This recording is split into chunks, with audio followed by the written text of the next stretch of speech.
Good evening and welcome to the Business Day. I'm Andrew Laidley. Staying cool during the COVID-19 pandemic is a risky choice. That's because health officials believe air conditioning could facilitate the spread of the novel coronavirus, especially in closed spaces. But air conditioning company CAC 2000 says there are technologies in place to clean and cool the air. The World Health Organization started to discourage the use of air conditioning very early on in the COVID-19 pandemic. CEO of CAC 2000, Stephen Marston, agrees, although his core business is selling AC units. There's an aerosol issue. People transmit the virus through breathing, shouting, singing, physical contact. And what happens is once you're in an indoor environment that's conditioned, right, you then have this higher risk because it's not only the distance from somebody, it's the time of exposure.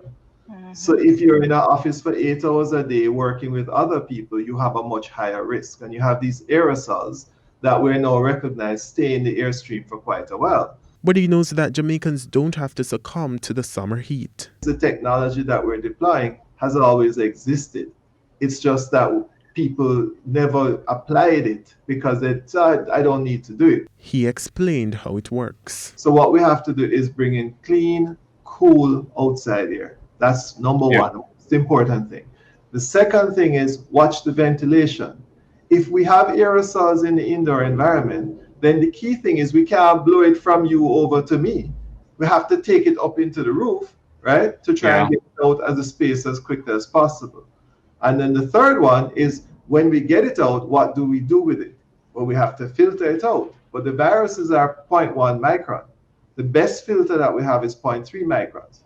Okay? So yes, the filter can remove some, but some pass through. So what we do is we add ultraviolet light and we zap the viruses, we kill them in the unit. So that recirc air that you're referring to comes back to the room clean. But it doesn't come cheap.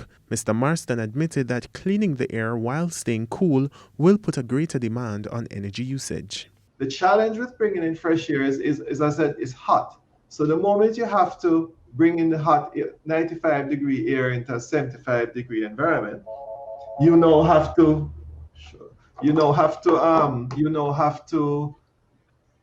use energy to clean it. So now your energy bill goes up. And as we know, electricity is not cheap at this moment.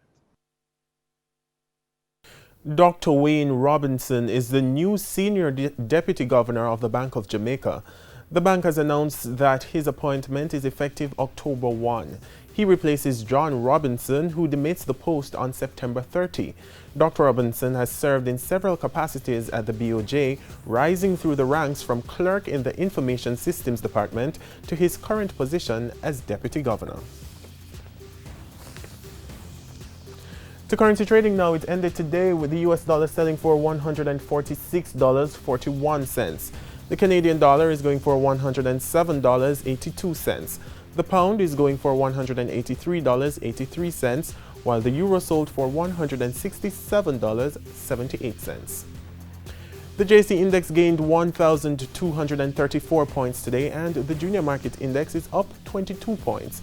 Among the winners were Mayberry Investments, Darumon Trading, Salada Foods, Honeybun, and Sagicor Real Estate X Fund.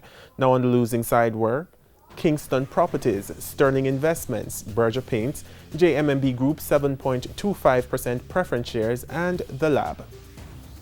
And that's the Business Day. I'm Andrew Laidley. Good evening.